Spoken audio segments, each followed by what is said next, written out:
Welcome back to Askewed Reviews. And throughout this week, I've been going through an entire series in honor of the passing of Tony Todd. And that series is the Candyman films. So today I'm reviewing the fourth film in the series, which is technically a requel. This is the 2021 film Candyman. Here's your trivia question for today. What did they do with this film's opening credits that confused a lot of moviegoers? The answer will be at the end of this episode. So, in this Candyman film, it's been almost 30 years since the events of the first movie. We do head back to Chicago, Illinois, where the first film took place, but this story now starts in a more renovated area of the city. Now, in this story, we meet a couple who lives in this part of the city. Brianna, who works at an art gallery, and her boyfriend Anthony, who in fact is an artist. Now, Anthony is trying to get his artwork out there, but it's being considered nothing special. One day, Brianna's brother Troy and his boyfriend Grady come for a visit, and while they're all hanging out, Troy ends up talking about a ghost story involving a woman named Helen Lyle and a being known as the Candyman. Anthony ends up being fascinated by this story and tries to find out more. He eventually runs into William Burke, a man who runs a local laundromat, who has a different story. Now, this story seems to originate from 1977 in the housing projects known as Cabrini Green. But this does seem to involve a Candyman that us as the audience have never met before called Sherman Fields. So Anthony begins doing more and more research, discovering that there's other people and other stories involved with the history and myth of Candyman. This causes Anthony to now make artwork inspired by the stories of Candyman. A big issue with this is now, because of his artwork, people are hearing about the Candyman myth and are attempting to see what happens when they call upon him. Which, of course, causes the Candyman to return. But this also causes some changes in Anthony. But by finding out more about his past, will he be able to stop these changes from happening? This movie was directed and co-written by Nia DaCosta. Now, DaCosta actually became the first black female filmmaker to have a movie open at first place in the box office because of this movie.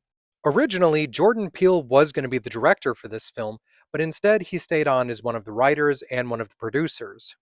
The main character of Anthony McCoy was played by Yahya Abdul-Mateen II, and he did a very good job. Apparently, another actor that was also up for this role was Lakeith Stanfield. Tony Todd does in fact reprise his role as Daniel Robitaille, the Candyman that we've seen in the three previous films, but when he does appear, they did digitally de-age him. Vanessa Williams is back to reprise her role of Anne-Marie from the first film. One last actress that is also back from the first film is Virginia Madsen, who reprises her role, at least vocally, as Helen Lyle. A new actor to the film series is Michael Hargrove, who plays the character of Sherman Fields, one of the members of the Candyman Hive, which I thought was really interesting with this film. I also found it fascinating when they did any of the sequences involving him, as he kind of almost only showed up in reflections. I absolutely feel it's necessary to shout out the shadow puppet sequences that they did in this film. They were done by Kara Walker, and these were amazing. So Clive Barker, who was the one who originally wrote the short story The Forbidden, which is where the Candyman story is based off of, actually has two references in this film. The first one that you may or may not have noticed is that the character William Burke, played by Coleman Domingo, which, by the way, he also did a great job in this, is in fact reading the novel Weave World by Clive Barker. The second one, which is definitely a bit more obvious, is there is a character named Clive Privler who is played by Brian King. That character is named after Clive Barker. Were you at all curious as to why the librarian character, played by Cassie Kramer, actually had a bit of a spotlight on her at one point during a scene?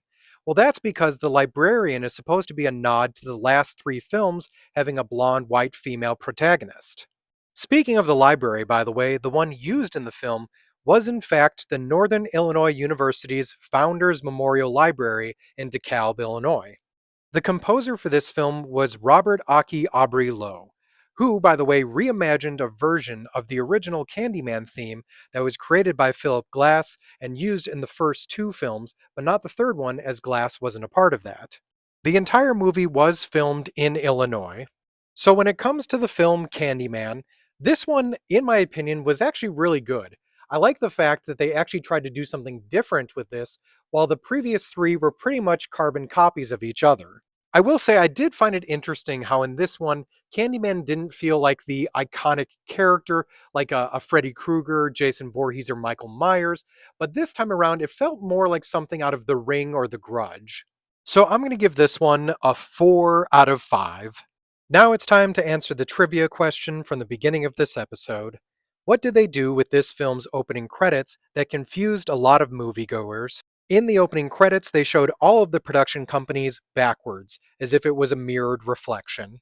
So, for quite a few people in the theaters, they thought there was something wrong with the film, and once it came to home video release, there were some people who hadn't seen it in theaters that thought there was something wrong with their disc. Now, if you did enjoy this film, other movies I recommend checking out are The Crow, Tales from the Hood, Bones, and The Ring. I hope you enjoyed this episode of Askewed Reviews, and if there's a movie you'd like to see get a review, just mention it in the comments.